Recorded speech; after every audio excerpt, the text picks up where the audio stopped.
ஆமாங்க சார். அது என்னோட பெர்சனல் தேவை. அதை நான் பூர்த்தி பண்ணியே ஆகணும். அது என்னோட கட்டாயம். இன்ஃபேக்ட் சொல்ல போனா எனக்கு எல்எல்பி முடிச்சாலும் சிஏ ஃபைனல் பண்ணிட்டு இருக்கேன் சார். சிஏ இன்டர் முடிச்சு பல வருஷங்கள் ஆகுது. Yes sir. அதை விட்டுட்டேன்னு ஒரு ஃபீல் பண்ண கூடாதுன்றதால சிஏ ஃபைனல் பண்றேன். நான் பாஸ் ஆயிட்டு என்ன பண்ண போறேன் அது வேற விஷயம். நான் அதுல நிறைய சம்பாதிக்க போறேன்னா ஏஜ் ஆயிடுத்து அதெல்லாம் நான் I don't father about it. ஆனா எடுத்ததை முடிக்கணும் அப்படின்னும் போது இப்போ ஒரு கேபிட்டல் கெயின்ஸா இருக்கட்டும், ஒரு ஒரு வியாபாரி நம்ம கிட்ட வரும்போது வெறும் ஜிஎஸ்டி மட்டும் வர மாட்டாங்க. ஒரு கேபிட்டல் கெயின் விஷயமா வருவாங்க, ஒரு ப்ராஃபிட் அண்ட் கெயின்ஸ் சேலரிஸ் கேஸா கூட இருக்கலாம். அப்போ நம்ம அண்டர் ஒன் ரூஃப்ல நிறைய சர்வீசஸ் கொடுக்கறதுக்கு நம்ம தயாரா இருக்கணும். இப்போ 5 ஹெட் இருக்கு இன்கம் டேக்ஸ்ல. அந்த 5 ஹெட்டுக்குள்ள போறோம், அதை கேஸ்லெஸ் படிக்கிறோம். எப்பப்பெல்லாம் நேரம் கிடைக்கும் புக்கு ஒரு என்னோட டேபிள் பாத்தீங்கன்னாக்கா, நீங்க தவறா நினைச்ச கூடாது, அப்படி இருக்கும் டேபிள். ஒரு 10 புக்கு திறந்தே தான் இருக்கும். இந்த புக் கூட இந்த புக் ரெஃபரன்ஸ் எந்த புக்கு நல்லா இருக்கும். யூடியூப் நிறைய பார்ப்பேங்க சார். எல்லாமே ஒரு அதாவது எல்லாம் கலந்த மாதிரி இருக்கணும். வாழ்க்கையில பாலிடிக்ஸ் பேசணும், ஒரு எக்கனாமி பத்தி பேசணும், நம்மளுக்கு என்ன தேவை அது பேசணும். எது தேவையோ நிறைய இருக்குது சோசியல் மீடியால. நிறைய எடுக்க தயங்க கூடாது. ஆனா எதை எடுக்கிறோன்றது நம்மளோட நுனிவரில தான் இருக்குது. நம்ம எதை தேடுறோமோ அது நம்மளுக்கு கிடைக்கும். அந்த தேவை என்னன்றதை நம்ம தான் முடிவு பண்ணணும். அந்த தேவைகள் நிறைய கொட்டி கிடக்குது. இன்னைக்கு காலையில கூட அப்பலேட் ட்ரிபியூனல் பத்தி ஒரு 4-5 வீடியோஸ் பார்த்தேன் சார். கிட்டத்தட்ட ஒரு 2 to 3 ஹவர்ஸ் கிட்ட ஆச்சு. ரொம்ப அருமையா அந்த நிறைய வீடியோஸ். அது இங்கிலீஷ்ல இருக்கட்டும், ஹிந்திலயா இருக்கட்டும், ஹிந்தில சப்டைட்டில் போட்டு பார்க்கலாம். நிறைய டெக்னாலஜி இருக்கும்போது நம்ம அதை சரியா யூஸ் பண்ணா நம்மளுக்கு அது பலமே. அதுல நான் எப்பயுமே டைம் இந்த டைம் தான் கிடையாது சார். படிக்கிறதுக்காக டைம் ஒதுக்கி வச்சிருக்கேன். டெய்லியே இருக்கு என்னோட டைம். இதே மாதிரி யூடியூப் பாக்குறது, என்னைய எனக்கு தேவையான ஸ்கில் வளர்த்துக்கிறது, என்ன தேடுதலும் இருக்கோ ஒரு ஒரு நாளும் ஏதாவது ஒரு 1/2 மணி நேரம் 1 மணி நேரம் தேடுதல் இருந்துன்னே இருக்கணும். அந்த தேடுதல் நம்மளோட தேவையை பூர்த்தி பண்ணுன்றது என்னோட கனிவான பார்வை சார். Thank you sir. அடுத்த கொஸ்டின் சார்.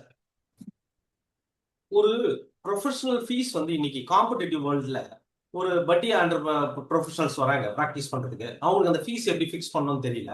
ஒரு மிடில் லெவல் ப்ராக்டிஷனர் இருக்காரு, ஒரு 10 வருஷம் 15 வருஷம் பண்ணுவாரு. காம்படிஷனால என்னால ஃபீஸ் ஃபிக்ஸ் பண்ண முடியல சார் அப்படின்றாங்க. சம்டைம்ஸ் லோ ஃபீஸ் ஃபிக்ஸ் பண்றாங்க. ஈவன் தோ ஒரு வேல்யூ அடிஷன் கொடுத்து ஒரு சர்வீஸை கொடுக்கும் போதும் அதுக்கான அந்த வேல்யூ அடிஷனான ப்ரொஃபஷனல் ஃபீஸ் நம்ம ரிசீவ் பண்ண முடியல. இதுக்கு உங்க சைட்ல இருந்து என்ன சஜஷன்? சூப்பர் சார், நல்லா கேட்டீங்க சார். இது ஒரு கிளாரிட்டி இருந்தா மட்டும்தான் இது வந்து கையாள முடியும் சார். நான் நிறைய சங்கங்களை பர்சனலாவே அணுகி சொல்லியிருக்கேன். சார் ஒரு ரெஜிஸ்ட்ரேஷன் வராங்கனாக்கா பார்ட்னர்ஷிப்னா ஒன்று, கம்பெனினா ஒன்று, ப்ரொப்ரேட்டர்னா ஒன்று, ஒரு ஃபீஸ் ஃபிக்ஸ் பண்ணுங்க. ஒரு 2000 ப்ரொப்ரேட்டர்னாக்கா, பார்ட்னர்ஷிப் ரெஜிஸ்ட்ரேஷன் 3000. எனக்கு வேலைகள் அதிகமா இருக்கும். நம்ம அப்லோட் பண்ண வேண்டிய டீடைல்ஸ் அதிகமா இருக்கும். 5 பார்ட்னர் 10 பார்ட்னர்லாம் இருப்பாங்க. ஏன் நம்ம ஃபிக்ஸ் பண்ணக்கூடாது அப்படின்போது, இல்லைங்க அது சரி வராது. ஒரு ஒரு ஏரியாவுக்கும் மாறும். ஒரு இடத்துல ஃப்ரெண்ட்லியா ஒரு 500 கொடுப்பாங்க, குறைச்சி கொடுப்பாங்க. அதெல்லாம் கரெக்டா ஃபிக்ஸ் பண்ண முடியாதுனாங்க. யாருமே ஃபிக்ஸ் பண்ண முடியாதுன்னு போது நாமளே ஏன் ஃபிக்ஸ் பண்ண கூடாது? ஏதோ ஒரு ஃபிக்சேஷன் வரணும். எனக்கு வரவங்க அத்தனை பேருமே ஒரு 500 குறைங்க 1000 குறைங்கன்னு அது அவங்களோட மென்டல் டெண்டன்சி. அது நம்ம மாத்த முடியாது.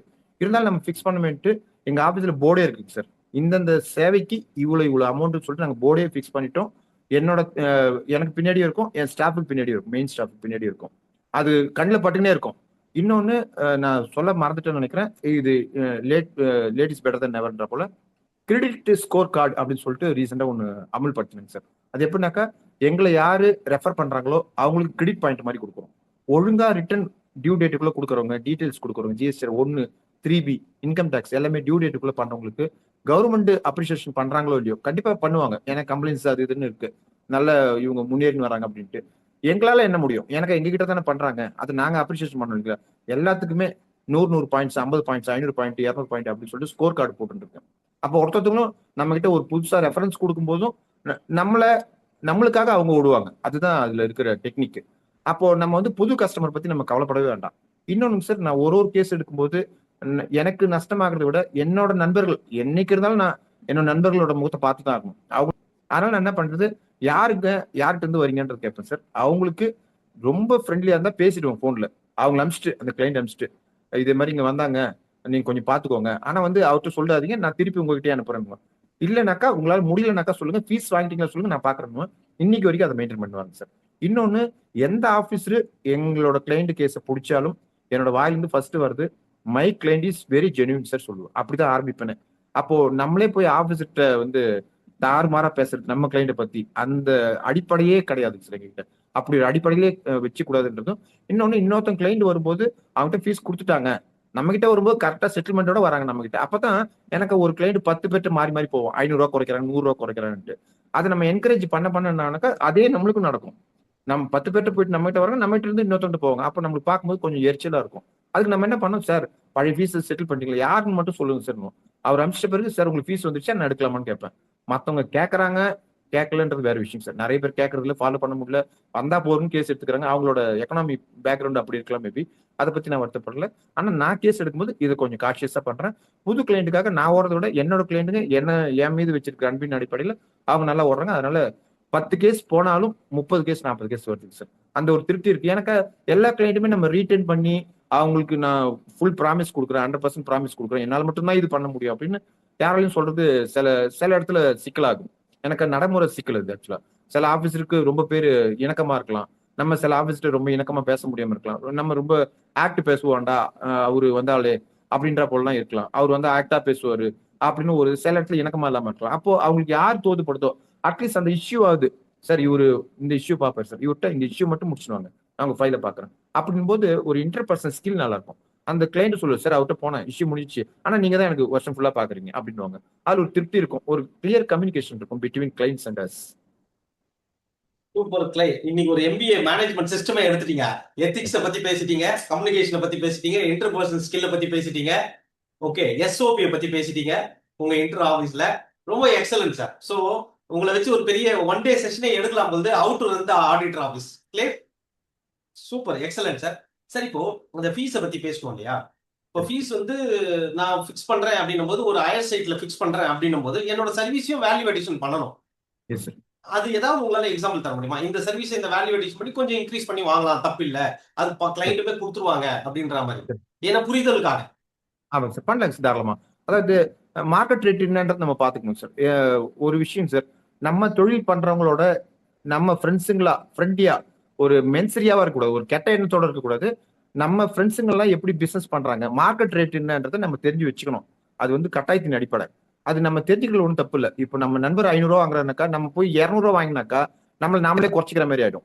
அந்த தப்பை நம்ம பண்ணிடக்கூடாது. அப்போ அவர் 500 வாங்குறாரா, எந்த அடிப்படையில் அவர் அந்த 500 வாங்குறாரு, நல்லா தான் சர்வீஸ் கொடுக்குறாரு, அதே 500 வாங்கலாம், இல்லைன்னா 1000 கூட வாங்கலாம், கொடுக்குறவங்ககிட்ட வாங்கலாம், தப்பு இல்லை. பட் நம்ம ஒரு ஜஸ்டிபிகேஷன் பண்ணிடணும். நம்ம ஃபீஸுக்கு இது ஜஸ்டிபிகேஷன் கரெக்டா இருக்கும். எப்படி அவங்க 100 ரூபா குறைச்சிக்க 100 ரூபா குறைச்சிக்க முடியல சார், நீங்க வெளியில விசாரிச்சாலும் நாங்க இந்த ஃபீஸ் தான் பண்றோம், நீங்க வெளியில விசாரிங்க, நீங்க கேட்குறீங்க சரி நாங்க கொடுக்குறோம், ஆனா அடுத்த வாட்டிலாம் தயவு செஞ்சு ரொம்ப நாங்க ஒரு வேர்டு ஒன்று, ஒரு வார்த்தைகள் ஒன்று எழுதி வச்சிருக்கோம் சார் எங்க ஆஃபீஸில், நோ பார்கெயின் நோ கிரெடிட். அப்போ வந்து ஒரு குவாலிட்டி கம்பாரிசனே இருக்கக்கூடாது. சார் அவர் 500 ரூபாய்க்கு பண்றாரு சார், அந்த பேச்சு இங்க பேசக்கூடாதுன்றத நாங்க சொல்ல முடியாததுனால நாங்க போர்டா எழுதி வச்சிருக்கோம். நோ பார்கெயின் நோ கிரெடிட்னாக்கா அவங்க அது பண்றாங்க இவங்க இது பண்றாங்க அந்த பேச்சு பேசக்கூடாதுன்றோம். இன்னொன்னு நாங்க அட்வான்ஸே வாங்குறது கிடையாது. நாங்க இன்னொன்னு எல்லாத்துக்குமே எங்களோட ரெசிப்ட் போடுறோம். விஆர்எஸ் கோவோட ரெசிப்ட் புக் இருக்கு. டாக்ஸா இது கொடுக்குறாங்க, ஃபீஸா இது கொடுக்குறாங்க. அந்த கொடுத்த உடனே கீழ்ச்சி கையில கொடுத்துரும் ரெசிப்ட். எனக்கு வரவங்களுக்கு நான் டாக்ஸ் கொடுக்கணும் ஃபீஸ் கொடுக்கணும் தெரியாது. அப்புறம் நான் கொடுத்துட்டேன் இவர் கட்டலன்னு சொல்லக்கூடாது. 2-3 வருஷத்துக்கு அப்புறம் சொல்லுவாங்க நான் அன்னைக்கு ஒரு 75 ரூபா கொடுத்தேன் கணக்குல விட்டு போச்சுன்னுவாங்க. ஏன், உங்ககிட்ட பில் இருக்கும், என்கிட்ட பெட்டி கேஷ் நோட் இருக்கும், என்கிட்ட மெயின் கேஷ் புக் இருக்கும், ரெகுலரா மெயின்டைன் பண்றோம். 10 ரூபா டிஃபரன்ஸ் இருந்தாலும் இருக்கட்டும், புக்ல 10 ரூபா அவர் கொடுக்கணும்னு இருக்கட்டும், தப்பு கிடையாது. அவர் கொடுக்குறாரு கொடுக்கல அது டிஸ்கவுண்ட் போட்டு அட்ஜஸ்ட் பண்றது அது வேற விஷயம். ஆனா 10 ரூபா கொடுக்கணும்ன்ற அந்த வேல்யூ நம்ம மெயின்டைன் பண்ணும்போது அக்கௌண்டபிலிட்டி நம்ம கிட்ட இருந்து ஆரம்பிக்கணும். அப்பதான் எதுல தப்பு பண்றோம், அந்த பினான்சியல் லிட்ரஸி நம்ம கிட்ட இருந்து வரும்போது தான் அந்த தேவையின் பூர்த்தி நம்ம கிட்ட இருந்து ஆரம்பிச்சாதான் அவங்களுக்கு புரியும். சார் நீங்க போன வாட்டி 10 ரூபா கொடுக்கணும், பரவாயில்ல விட்டுருங்க சார், ஒரு ரவுண்டட் ஆஃபா கனெக்ட் பண்ணிட்டோம் அப்படின்ற இன்சிஸ்ட் அவங்க பண்ணும்போது என்ன நீங்க இப்படி பேசுறீங்க ஒன்றும் கிடையாது. ஒரு டீலர் ஒருத்தர் ஒரு 10,000 ரூபாய் எனக்கு ஃபீஸ் கொடுக்கணும் சார், ஒரு 3 நாள் ஆச்சு 4 நாள் ஆச்சு, தோ தராங்க நல்ல வெல் வெர்ஸ்டு நல்ல வெல்த்தியான ஆள் தான். ஒரே ஒரு நாள் மெசேஜ் போட்டேன், ஒரு ஃபன்னியாவும் இருக்கணும், கோபமும் வரக்கூடாது, ஆனா நம்மளுக்கு ஃபீஸும் வரணும். எனக்கு அது உடனடி எனக்கு அந்த ஃபீஸ் உடனடியாகவும் தேவை.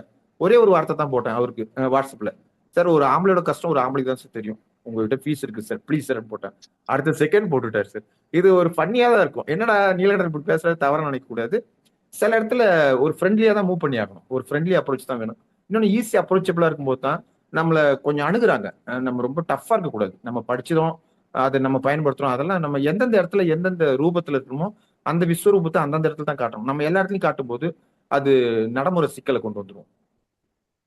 சார் 2 விஷயம் சார். இப்ப நீங்க நீங்க வந்ததுல நான் ஒரு 2 விஷயம் கேட்கிறேன். இப்ப பேசுனதுல இருந்து பினான்சியல் லிட்ரஸின்னு சொன்னீங்க இல்லையா? இந்த பினான்சியல் லிட்ரஸில நீங்க எக்ஸ்பர்ட்னு எனக்கு தெரியும். நீங்க காலேஜஸ் எல்லாம் போயிட்டு ஓரியன்டேஷன் எல்லாம் கொடுக்குறீங்க பிகாம் எம்காம் ஸ்டூடெண்ட்டுக்கு பினான்சியல் லிட்ரஸி பத்தி, அதை பத்தி ஷேர் பண்ணுங்க. எஸ் சார், தேங்க்யூ சார், கண்டிப்பா சொல்றேன் சார். நான் காலேஜில் போயிட்டு சொல்ற விஷயம் என்னன்னாக்கா, உங்களுக்காக உங்க அப்பா அம்மா செலவு பண்றாங்க. செல்போன் வாங்கி கொடுக்குறாங்க, ரீசார்ஜ் பண்றாங்க, பெட்ரோல் போடுறாங்க, ட்ரெஸ் வாங்கி கொடுக்குறாங்க, சாப்பாடு பண்றாங்க, ஏதோ ஒன்று பண்றாங்க. உங்களுக்கு வந்து கிட்டத்தட்ட ஒரு 20 வயசு இருக்கலாம். மேபி பிகாம் லாஸ்ட் இயர் ஸ்டூடெண்ட்னாக்கா மேபி 21 வயசு இருக்கலாம். எப்படி உங்களுக்கு ஒரு 5 வருஷத்துக்கு அப்புறம் நீங்க ஒரு ஃபேமிலி மேனா ஆக போறீங்க, ஃபேமிலி உமனா ஆக போறீங்க. அப்போ அந்த ஃபினான்ஷியல் லிட்ரஸி நீங்க ஒரு அக்கௌண்டண்டா இருந்து நீங்க ஒரு கடைக்கு போய் ஒரு கணக்கு எழுத போறீங்களோ இல்லைன்னா அவங்களோட ஃபினான்ஷியலை பத்தி சொல்ல போறீங்கன்னாக்கா பேசிக்கலா உங்களுக்கு என்ன தெரியும்? இப்போ அக்கௌண்ட்ஸுக்கு யார் வருவாங்கனாக்கா என்னால எந்த சப்ஜெக்ட்டுமே எடுக்க முடியாது, நான் எல்லாத்துலயுமே வீக்ன்றவங்க தான் அக்கௌண்ட்ஸ்க்கு வருவாங்க. அதுவே மிகப்பெரிய தப்பான கான்செப்ட். அந்த தப்பான கான்செப்டை என் வாழ்க்கையில உடைச்ச ஒரு பெருமைக்காக சொல்லல, என்னோட பையன் எல்லாத்துலயுமே 99 மார்க் 100 மார்க் எல்லாத்துலயுமே ஃப்ரம் த பிகினிங் இன்னைக்கு வரைக்கும். அது வந்து எனக்கே காலேஜ் காலேஜ் ஃபர்ஸ்ட் இல்லையா உங்க உங்க சன்னு? ஆமா sir, gold medalist. Yes sir. Gold medalist, college ஆமா. ஃபர்ஸ்ட். இன்னொன்னு சிஏ உள்ள இன்டர்வியூ எல்லா பேப்பருமே எக்ஸெப்ஷன், சூப்பர். எக்ஸம்ஷன் எல்லாத்துக்குமே.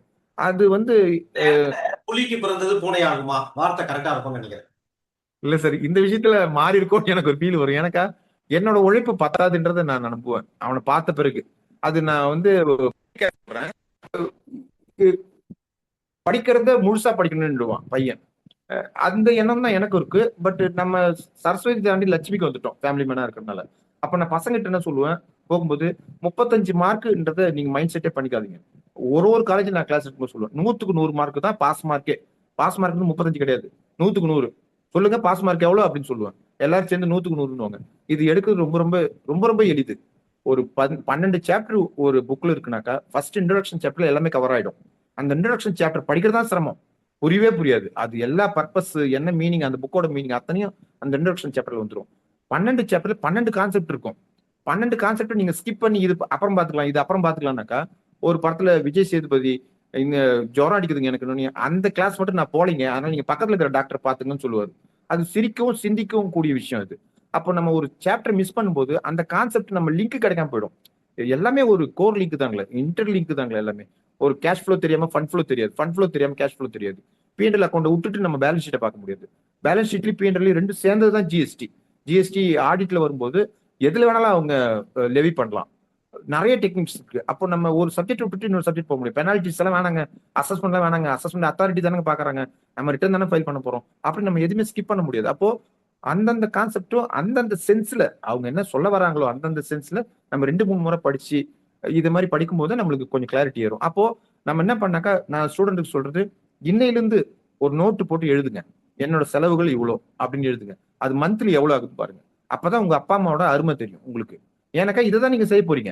நாளைக்கு நீங்க என்ன பண்ணுவீங்க, ஐயோ இவ்வளோ, அப்போ உங்களோட தேவைகள் என்னன்னு புரியும். எனக்கு 10,000 ரூபாய் செலவாகுது, சரி நாளைக்கு ஃபேமிலி ஒரு 2 பசங்க, அவங்களுக்கு எஜுகேஷன் இவ்வளோ ஆகும், இதெல்லாம் சேர்த்தா கூட்டி கழிச்சா எவ்வளவு ஆகுது, 1,00,000 ரூபா ஆகுது. 1,00,000க்கு நான் தோது போடுவேன் இந்த சொசைட்டிக்கு அப்படின்னு தலைகீழ இன்னிலிருந்து ரீ ஒர்க் பண்ணுங்க, ரீஆர்டர் லெவலில் பண்ணுங்க, கீழே இருந்து மேல பாட்டம் டாப் அப்ரோச்சுக்கு வாங்க. அப்ப பண்ணும்போது என்ன ஆகுனாக்கா, என் தேவைகள் என்னவோ அதை நான் தானே பூர்த்தி பண்ணணும். பக்கத்து வீட்டுக்காரர் ஏற்று வீட்டுக்காரர் வந்து பண்ணுவாரு, அப்ப நான் உழுந்து நான் தானே எதிர்க்கணும். அந்த உழுந்து எழுந்திருக்கிற நிலைமைக்கு உங்களுக்கு தயாரா இருக்கிற சொல்லி கொடுக்குற உதவியா இருக்கிற லெக்சரர்ஸ் கிட்ட கேளுங்க. நீங்க அவங்க கிட்ட நிறைய விஷயங்கள் நீங்க கேட்கணும். உங்களை பார்த்து அவங்க ஓடணும். முன்னாடி லெக்சர்லாம் உட்காந்து சிரிப்பாங்க, அவங்க ஓடுற அளவுக்கு நீங்க கேள்வி கேட்கணும். அப்போ நீங்க உங்களால எவ்வளவு மேக்ஸிமம் படிக்க முடியும், இதுதான் படிக்கிற பருவம்.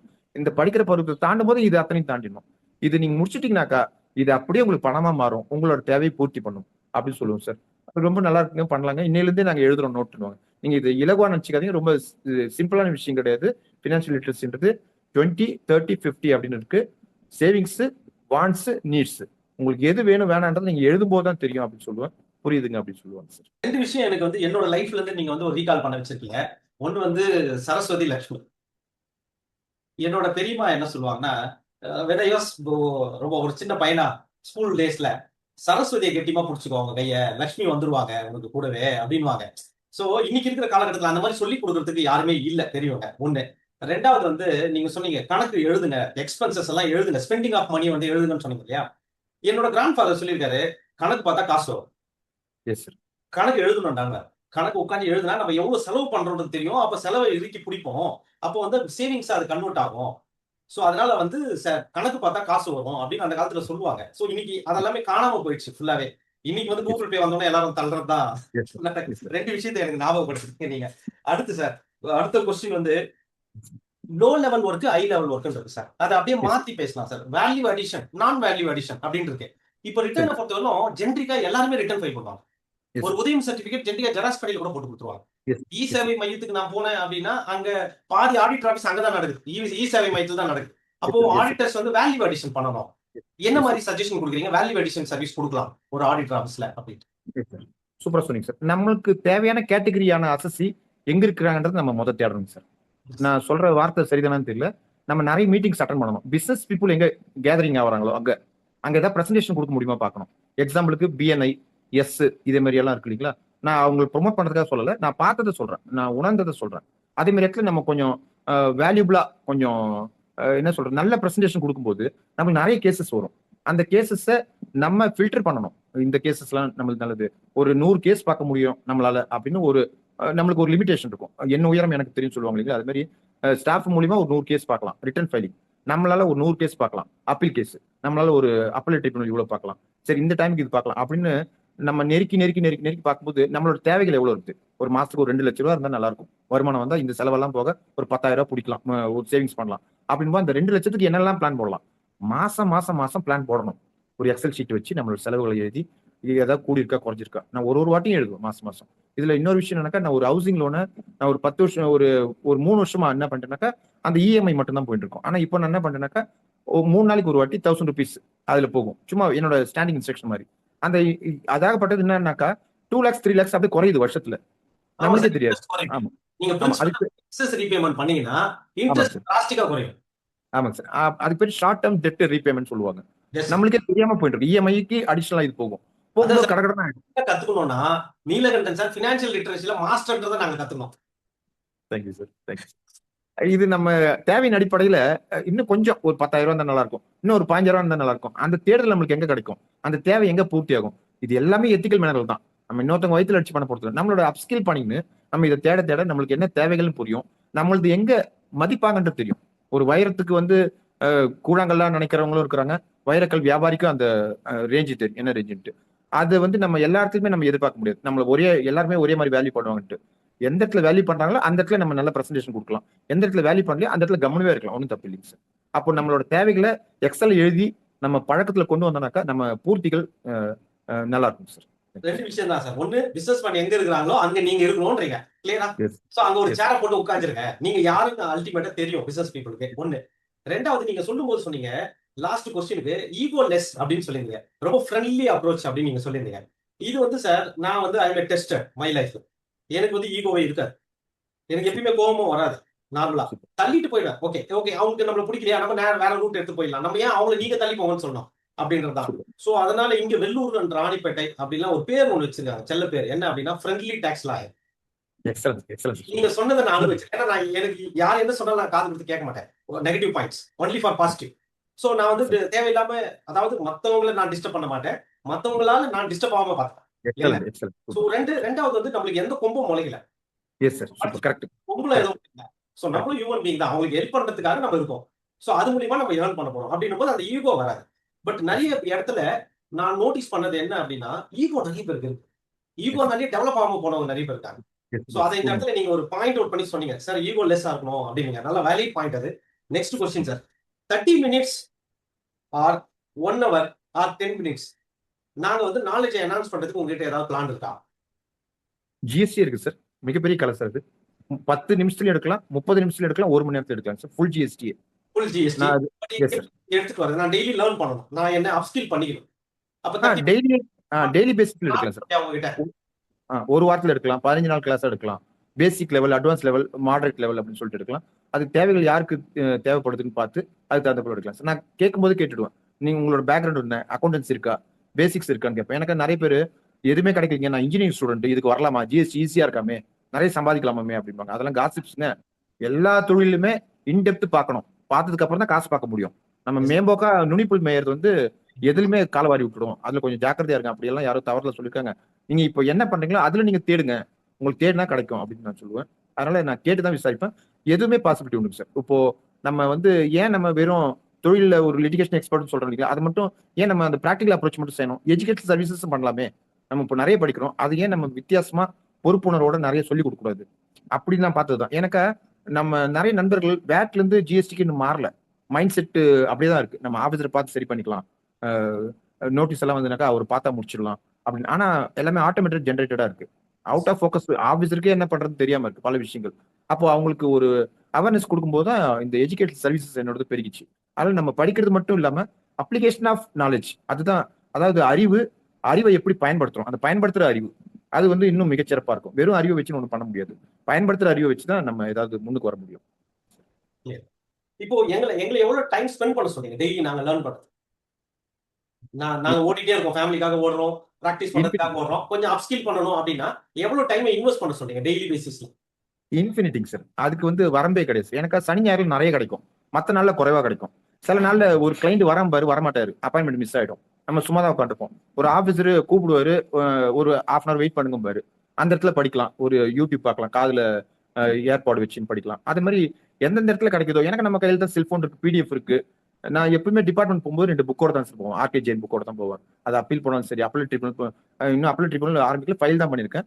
அப்பீல் போகும்போது சரி, ஒரு ஆஃபீஸ்ட்டு போகும்போது சரி, ஜிஎஸ்டி ஆடிட் பார்த்துருக்கேன். அதுலயும் புக்கு கண்டிப்பா என்கிட்ட இருக்கும். ஏன் இருக்குனாக்கா, நம்ம படிச்சிருக்கோம், ஒரு ரெஃபரன்ஸுக்கு அந்த இடத்துல எடுத்து காட்டணும். எனக்கு தெரியும் சார், அந்த செக்ஷன்ல இருக்கு சார் அப்படின்னு மொட்டையா சொல்லக்கூடாது. சார் இந்த புக்ல நான் பார்த்தேன் சார், டோருக்கு பாருங்களேன், நான் சொல்றது கரெக்ட்டுங்களா அப்படின்னு சொல்லி கேட்கும்போது அந்த ஆஃபீஸருக்கே கொஞ்சம் படிச்சிருக்காங்க, பரவாயில்லையா இந்த பையன், இன்னொன்னு இதுல காட்டா போறிய ரெஃபரன்ஸ் அப்படின்னு நம்ம அந்த கேஸை முன்னே நாள் நல்லா தரவா ஆராய்ஞ்சணும். அப்பதான் நம்மளுக்கு அந்த அந்த கேஸை ரெப்ரசென்ட் பண்ணும்போது டைம் முக்கியம். நம்ம டைமை விட அவங்க டைம் நம்மளுக்கு ரொம்ப முக்கியம். நம்ம வளவளன்னு பேசுறதை விட, சார் இந்த பாயிண்ட்லாம் நான் பார்த்து வச்சிருக்கேன் சார், இதெல்லாம் கரெக்டா பாருங்க சார், நீங்க கேட்கற கேள்வி இது கரெக்டா பாருங்க சார் அப்படின்னு நம்ம எடுத்து கொடுக்கும்போது அவங்களும் கொஞ்சம் வேலை இலகுவா இருக்கும். நம்ம சொல்ற பதில் ரொம்ப ஃப்ரெண்ட்லி அப்ரோச்சா இருக்கும். கொஞ்சம் கேஸ் ஈஸியா முடியும். அந்த இடத்துல நம்ம ஜிஎஸ்டி ஆட் பார்க்கும்போது கிளைண்ட் நம்மளை வாட்ச் பண்ணுவாங்க. பரவாயில்லடா, இவரு நல்லா அப்ரோச் பண்றாரு, ஒரு பிரச்சனை இல்லாத ஆளா இருக்காரு அப்படின்ற ஒரு மனநிலைக்கு அவங்க வருவாங்க. அவங்களுக்கு பிரச்சனை மாட்ட விடக்கூடாதுன்றதை நம்ம கிட்ட எதிர்பார்ப்பாங்க. பிரச்சனை இல்லாத ஆளுகளை நம்ம வெளிப்படுத்தணும். எங்க பட்டி ப்ரொஃபஷனல் நோட் பண்ணி பிரச்சனை இல்லாத ஆள், இதுதான் ரொம்ப முக்கியமான விஷயம். பயப்படுறாங்க எல்லாரும். அதுதான் சார். டிபார்ட்மெண்ட்டையும் டீலரையும் பிசினஸ் ஓனரையும் பேலன்ஸ் பண்ணணும் சார். இதுதான் இன்னைக்கு வந்து இருக்கிற ஒரு யங்ஸ்டருக்கு வந்து அது இல்ல, வரல அந்த பிராக்டிஸ். சீனியர்ஸ்க்கு இருந்தது. ரெண்டு பேரும் ஈக்குவலா பேலன்ஸ் பண்ணீங்கன்னா your practice will be smoothly develop, ஒன்றும் பிரச்சனை இல்லை. பட் என்னன்னா ஒரு பக்கம் நம்ம டீலர் சைடு சாஞ்சிட்டோம், இல்ல டிபார்ட்மெண்ட் சாஞ்சிட்டோம் அப்படின்னா பேலன்ஸ் வராது, growth இருக்காது. சோ அது வந்து அழகா ரொம்ப கிளியரா மென்ஷன் பண்ணீங்க. கடைசியா இந்த GST practice of tax consulting பிராக்டிஸ்ல என்ன த்ரூ உண்மையை என்ன சொல்ல வரீங்க? நீங்க இப்போ லேட்டஸ்டா கேட்ட கேள்வி அருமையான கேள்வி சார். ஆபீசர் பேலன்ஸ் பண்றதா, கிளைண்ட பேலன்ஸ் பண்றதா, ரெண்டு பேரும் எப்படி பேலன்ஸ் பண்றது? எப்போ ஒரு ஆபீசர் கோபமா பேசினாலும் சரி, ஒரு நோட்டீஸ் போட்டுட்டேன் நீங்க பாக்கலீங்களா அப்படின்ற மாதிரி சரி, அந்த நோட்டீஸ் மேனேஜ்மெண்ட் அலர்ட்னு சொல்லிட்டு நம்ம நிறைய சாஃப்ட்வேர்லாம் வந்திருக்கு மார்க்கெட்ல, அதெல்லாம் நம்ம யூஸ் பண்ணலாம். நான் எதுவுமே ப்ரொமோட் பண்ணல, ஒரு ஐடியா தான் கொடுக்குறேன். அந்த நோட்டீஸ் மேனேஜ்மெண்ட் பை எக்ஸப்ஷன் சொல்லுவாங்க. நம்ம கவனிக்க வேண்டிய விஷயங்கள்னு இருக்கு. இவங்க எல்லாம் வெறும் ஐடிசிலே இருக்கிறாங்க, டாக்ஸை கட்ட மாட்டாங்க, இவங்கெல்லாம் டாக்ஸ் கட்டுறாங்க, இவங்கெல்லாம் ஆர்சிஎம் கட்டுறாங்க, இவங்கெல்லாம் ஆர்சிஎம் கட்ட தவறாங்க, சொன்னா கூட கேட்க மாட்டாங்க அப்படின்னு நம்ம கிளாசிஃபை பண்ணி வச்சுக்கணும் நம்ம மைண்ட் செட்ல. நம்ம ஸ்டாஃபே வேலை செஞ்சாலும் நம்ம ஸ்டாஃப் தான் வேலை செய்யறாரு அப்படின்னு நம்ம அந்த மனப்போக்கில் போகக்கூடாது. நம்மளை எடுத்துன்னு போயிட்டு அது ஒரு இருட்டில் விட்ட மாதிரி ஆயிடும், இருட்டில் ஒரு லாரி விட்ட மாதிரி ஆயிடும். அப்படி இல்லாம நம்ம இந்தந்த கேட்டகரி, இவங்கெல்லாம் ஒரு ஜென்யூன் கிளைண்ட், இவங்கெல்லாம் சொன்னா கேட்பாங்க, இவங்கெல்லாம் ஆஃபீஸர் சொன்ன பிறகு வந்து பாத்துக்கலாம். நான் கிளைண்ட் மீட்லேயே சொல்றோம், இது ஆஃபீஸர் சொன்ன பிறகு தான் நீங்க கேட்பீங்கன்னாக்கா என்னால ஒண்ணுமே கிடையாது. நம்ம அப்போ பின்னாடி கூட கட்டிக்கலாம், ஆனா இன்ட்ரெஸ்ட் பெனால்ட்டி வரும். இன்ட்ரெஸ்ட் வந்து நோட்டீஸ் போறதுக்கு முன்னாடி கட்டின, நோட்டீஸ் வந்த உடனே கட்டினா கூட பெனால்ட்டி தவிர்த்துக்கலாம். ஆனா நான் இது சொல்லிடுறேன், இப்போ கூட கட்டிடலாம், ஒரு இன்ஸ்டால்மெண்ட் பேசிஸ்ல கூட இப்போ கட்டிடலாம் அப்படின்னு நம்ம எல்லாத்தையும் சொல்லிடுறோம். சொல்லிட்ட பிறகு நான் கட்ட மாட்டேங்க, என்கிட்ட ஃபினான்ஷியல் கிரைசிஸ் இருக்கு, கட்ட முடியல அப்படின் போது நம்ம ஆஃபீஸர் கூப்பிடும் போது ஒரு நல்லதோ கெட்டதோ அந்த கேஸ் முடிஞ்ச வரைக்கும் நம்ம ஒரு அட்டண்டன்ஸ் போட்டணும், பர்சனல் அட்டண்டன்ஸ் போட்டணும். இல்ல நம்ம ஊர்ல இல்ல வெளியில இருக்கோம்னாக்கா நம்ம ஸ்டாஃப் கிட்டயாவது அனுப்பிச்சு விட்டணும். என்ன சொல்ல வர்றாரு ஆஃபீஸர், ஒரு வார்த்தை கேட்கணும், நான் காலையில வந்து பாத்துறேன் அப்படின்னு சொல்லிட்டு அப்படின்னு போது ஆஃபீஸருக்கு நம்மள என்ன தோணுனாக்கா, ஒரு அக்சசபிளா இருக்காரு இவரு ரொம்ப தொலைவுல இல்ல, அக்சசபிளா இருக்காரு அப்படின்ற ஒரு எண்ணம் வரும். அதே மாதிரி கிளைண்ட் கிட்ட ஒரு 2-3 வாரத்துல, சார் ஆஃபீஸர் பார்த்தேன் சார், அந்த நோட்டீஸ் விஷயமா சொல்றேன்னு இருக்காரு அப்படின்னு 2-3 வாரத்துல அவங்களை அப்டேட் பண்ணிடணும். எனக்கு மறுபடியும் அந்த ஆஃபீஸர் கிளைண்ட்டுக்கு ஃபோன் அடிக்கலாம், என்னங்க நீலகண்டன் வந்தாரு வரலன்றதை நம்ம சொல்லிட்டோம்னாக்கா பிரச்சனை கிடையாது. அந்த ரெண்டுத்தையும் பேலன்ஸ் பண்றது இப்படிதாங்க சார். ரெண்டு பேருக்கும் கம்யூனிகேஷன் கரெக்டா பண்ணினாலே இந்த பிரச்சனை சால்வ் ஆகும் சார். நம்ம எங்க போனோமோ அங்க போய் தான் சார் ஆகணும். நம்ம ஸ்டாஃப் எங்க போனோமோ அங்க அவர் அனுப்பலாம். சின்ன சின்ன வேலைகள்லாம் ஸ்டாஃப் மூலியமா அனுப்பிச்சிக்கலாம். அது நமக்கு கொஞ்சம் டைம் சேவ் ஆகும் சார். ரொம்ப அழகா சொன்னீங்க. ஒரு ப்ராப்ளம் வருது அப்படின்னு போது அது ஆபீசரை போய் மீட் பண்ணி அது சொல்யூஷன் வந்து நம்ம எடுத்துட்டு வரணும் ஆன் பிகாஃப் ஆஃப் அவர் கிளைண்ட் அப்படின்னு சொன்னீங்க. என்னோட எக்ஸ்பீரியன்ஸ்ல நான் சொல்றேன், நிறைய நோட்டீஸ் டிமாண்ட் ஆர்டரா கன்வெர்ட் ஆகுது எப்படி தெரியுங்களா? அவங்களுக்கு தெரிஞ்ச ரிப்ளை ஃபைல் பண்ணிட்டு ஆபீசரை போய் பாக்குறது. சோ ஆபீசரை போய் பாத்தீங்க அப்படின்னா அவரே உங்களுக்கு கைட் பண்ணுவார். எனக்கு இந்த ரிப்ளை சாட்டிஸ்ஃபேக்ஷனா இல்ல, மாடிஃபை பண்ணி எடுத்துட்டு வாங்க. அந்த மாதிரி நிறைய பிராக்டிஸ் என்கிட்ட சொல்லிருக்காங்க. சார் நான் எடுத்து போய் கொடுத்தேன், இந்த ரிப்ளை சாட்டிஸ்ஃபேக்ஷனா இல்ல, நீ மாடிஃபை பண்ணிட்டு அடிஷனல் டாக்குமெண்டோட வந்தா நான் வந்து டிரா பண்றேன் அப்படின்னு சொல்லியிருக்காங்க சார். இந்த ரிப்ளை லெட்டர் என்கிட்ட கொடுத்துட்டாங்க திருப்பி. நீங்க எனக்கு கைட் பண்ண முடியுமான்னு கேட்டிருக்காங்க. ஸோ இந்த இடத்துல உங்களோட பாயிண்ட் ரொம்ப வேல்யூ. ஆபீசர் கிட்ட ஒரு ரிலேஷன்ஷிப் இருக்கணும் கண்டிப்பா. ஒரு பிராக்டிஷனர் ஆகட்டும், ஆடிட்டர் ஆகட்டும், ஆபீசர் கிட்ட ஒரு ரிலேஷன்ஷிப் ஓகே தென் இவங்களா ஜெனூன். ஸோ இவங்க வந்து எது சொன்னாலும் கேட்டுப்பாங்க, கிளியரா இருக்கும். அவர் கைட் பண்றதுக்கும் ஒரு வாய்ப்பு இருக்கு அந்த இடத்துல. நம்ம போய் ஆன்லைன்ல ஃபைல் பண்ணிட்டு ஆபீசரை போய் பார்க்கல அப்படின்னா, இன்னைக்கு இருக்கிற டிஜிட்டல் வேர்ல்டுல வந்து அது யார் கேஸ்னே தெரியாது. ஆபீசர் யாரோட கேஸ்னே தெரியாது. பட் ஒரு ஃபேஸ் வேல்யூ இருக்கும். எல்லா ஆடிட்டுக்கும் ஒரு ஃபேஸ் வேல்யூ இருக்கும். நம்ம ஆர்டர் போட்டதுக்கு அப்புறம் போய் பார்த்தோம் வச்சுங்களேன், அவர் என்ன சொல்றாரு, சார் முதல்லயே ஒரு வார்த்தை போன்லயே கூடாதா நீங்க அப்படின்னு. சோ அப்போ அந்த ஒரு விஷயம் இவர் ஜெனூன், இவர்கிட்ட கரெக்டா தான் இருக்கும் அப்படிங்கும்போது யார் அன்னோன் பர்சன் யாரோ ஒருத்தர் அப்லோட் பண்ணிருக்காங்க, அவருக்கு கிளாரிட்டி இருக்காது ஆபீசருக்கு, அது டிமாண்ட் ஆர்டரா முடிக்கும். நேரா போய் ஒரு பிஹெச் கேட்டு உட்காந்து பேசிட்டு வந்துட்டோம்னா டிமாண்ட் ஆர்டர் ஈஸியா டிராப் ஆடுற மாதிரி. இது வந்து நம்ம கிளைண்ட்டுக்கு செய்யற மிகப்பெரிய உதவியும் கூட. நம்ம ஆர்டர் ஆகிட்ட பிறகு அப்பீலா போனாக்கா அவருக்கு தான் செலவு. அதை நம்ம நோட்டீஸ்ல முடிச்சாக்கா நல்லது. அதை நம்ம கவனிக்க தவறுதான் பிரச்சனை. அப்ப நம்ம அந்த இடத்துல கவனம் செலுத்தலன்னு அர்த்தம். நம்ம வெறும் ரிட்டர்னா இல்லாம இந்த நோட்டீஸ் மேனேஜ்மெண்ட் அலர்ட் இதே மாதிரி சாஃப்ட்வேர் எல்லாம் யூஸ் பண்ணி அதை நம்ம பாக்குற பட்சத்துல நம்மளுக்கு இந்த டியூ டேட்டுக்குள்ள இருக்கும், இந்த நோட்டீசஸ் பார்க்கணும் அப்படின்னு நம்மளா ஒரு ஷெட்யூல் பண்ணி வச்சுக்கணும். இமெயில் பாக்குறது, வாட்ஸ்அப் பாக்குறது, ட்விட்டர் பாக்குறது, இதே மாதிரி மேனேஜ்மெண்ட் அலர்ட் பாக்குறது அத்தனையுமே நம்ம வேலைக்குள்ள வந்துதான் சார் ஆகும். இதுக்கு எல்லாத்துக்கும் நம்மள அதுக்கு தகுந்த போல அட்டாக் பண்ணிக்க வேண்டியது சார், வேற வழி இல்லை. சார் ஃபைனல் क्वेश्चन இன்னியோட क्वेश्चन இன்னையோட இந்த பார்ட் முடிச்சிட்டேன். நாளைக்கு வந்து பார்ட் 2. Please sir. நாளைக்கு பார்ட் 2ல என்ன அப்படின்னா ஜிஎஸ்டி ரிப்ளை லெட்டர். ஏன்னா உங்களோட ஃபார்மட்லாம் எனக்கு நான் பார்த்துருக்கேன், ரொம்ப எக்ஸலண்டா இருக்கும். எங்களுக்கு வந்து நீங்க எல்லாரும் வியூவர்ஸ்க்கு எல்லாருக்காகவும் எப்படி ஃபார்மட்ல ஸ்டெப் பை ஸ்டெப்பா எப்படி ரிப்ளை லெட்டர் எழுது. நாளைக்கு இந்த கொஸ்டினோட வந்து உங்க முன்னாடி உட்காரோம், நீங்க எங்களுக்கு எக்ஸ்பிளைன் பண்ணியே ஆகணும். ஃபைனல் இன்னைக்கு முடிக்க வேண்டிய கொஸ்டின்ஸ் என்னன்னு சொல்லிடுறேன். நீலகண்டன் சார் வந்து not only tax advocate, consultant, ப்ராக்டிஷனரா இல்லாம இதை தாண்டி மோட்டிவேஷனலா நிறைய விஷயங்கள் பண்றாரு. நிறைய உங்க குரூப்லயே ஷேர் பண்ணுவீங்க. இயர்லி மார்னிங் மீட்டிங், மோட்டிவேஷனல், அந்த மேனிஃபெஸ்டேஷன், இதெல்லாம் நிறைய. இதை பத்தி ஏதாவது 1-2 வார்த்தைகள் உங்க மூலியமா, ஏன்னா அதுவுமே நீங்க ஷேர் பண்ணிட்டு இருக்கீங்க உங்க குரூப்ல, நிறைய பேர் டெவலப் ஆகட்டும் அப்படின்னு ஒரு நல்ல எண்ணத்தோட. அதை பத்தி ஒரு 2 லைன் பிரீஃப் சொன்னீங்கன்னா மத்தவங்க புரிஞ்சுப்பாங்க. ஏன்னா நிறைய பேர் அதை கடந்து போயிடுறாங்க. ஏதோ ஒரு லிங்க் நீங்க அனுப்புறீங்க, ஏதோ ஒன்று போயிடுறாங்க. அப்போ அதை பத்தின ஒரு விளக்கம் இல்லைன்னா ஒரு எக்ஸ்பிளனேஷன் பிரீஃப் ஏதாவது. சார் நல்லா சொன்னீங்க சார். நிறைய பேர் சொல்லிக் கொடுக்க ரெடியா இருக்காங்க சார், கேட்கறதுக்கு நம்மளுக்கு தான் டைம் இல்லை. அதுல எனக்கு எது நல்லதுன்னு படுதோ அதை மட்டும் ஷேர் பண்ணிவிடுவோம் சார். ஒரு ஃப்ரீயா இருக்கும், ஃப்ரீ ஜூமா இருக்கும், அது அவங்க எப்படியாவது பயன்படுத்திக்கலாம். அவங்களுக்கு ஏதாவது ஒரு சிக்கல் இருக்கும், அது இந்த மீட்டிங் மூலமா தேவைப்படலாம். எல்லாரையும் வரணும் நம்ம எதுவுமே கட்டாயப்படுத்த முடியாது. எனக்கு அவங்களுக்கும் நேரங்கள் மாறுபடும், அவங்களோட வேலைகள் மாறுபடும். அதனால தான் அந்த வார்த்தையோட போடும், இஃப் டைம் பர்மிட்ஸ் அப்படின்னு கேட்பேன், சொல்லுவேன். எனக்கு பணத்தை விட டைம் தான் ரொம்ப முக்கியம். அதே நேரத்துல நம்ம நேரத்துக்கு தகுந்த போல ஓடிட்டு இருக்கோம் வாழ்க்கையில. அந்த இடத்துல எண்ணம் போல் வாழ்க்கை. நம்மளுக்கு இதெல்லாம் கிடைச்சது, நம்ம இதை கொடுக்கலாம், கொடுத்தா சொசைட்டிக்கு நல்லது, இது கெட்டது, இதை கொடுக்க கூடாது. எங்க சீனியர் ஒரு வார்த்தை சொல்லுவார் சார், நீங்க எவ்வளவு நல்லவனா இருந்தாலும் நீங்க என்னத்தை எக்ஸிபிட் பண்றீங்க அதுதான் உங்களை நல்லவனா கெட்டவனான்றத சொல்லும். அப்போ எல்லாரோட மனசுலயும் ஆளவந்தான் பாட்டுல கமலஹாசன் மாதிரி எல்லாருக்குள்ளயுமே கடவுளும் இருக்காரு, மிருகமும் இருக்காரு. நம்ம அதை எப்படி வெளிப்படுத்துறோம், அப்ப அந்த எண்ணம் நம்மளுக்கு எப்படி இருக்கும் அதுதான் நம்ம கிட்ட வரும்.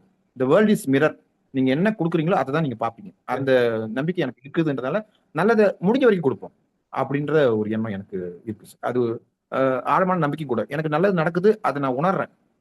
கடவுள்ன்றது என்ன சார், அதுதான் சார். நான் அந்த பிலாசபி போல இருந்தாலும் நம்மளால உணரதான முடியும். அதுதானே மனிதர்கள் தான் என்னோட பார்வைக்கு கடவுள். அவ்வளவு சார். Thank you sir.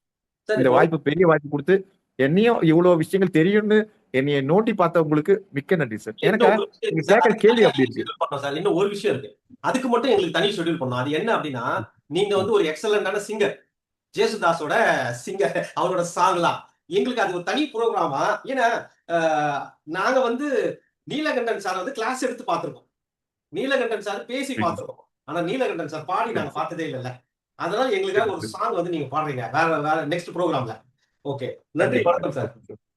மிக்க நன்றி, மிக்க நன்றி. இந்த பெரிய பொண்ணான வாய்ப்பு கொடுத்து எனக்கும் சில விஷயங்கள் தெரியுன்றது என்னையே யோசிக்க வச்ச இந்த ஒரு மிகப்பெரிய ப்ரோக்ராம எல்லாருக்கும் பயனுள்ளதா அமையும் நான் நம்புறேன். இந்த பொண்ணான வாய்ப்பு கொடுத்த உங்களுக்கு மிக்க நன்றி, மனதார பாராட்டுகள், வாழ்த்துக்கள். மிக்க நன்றி சார். Thank you sir.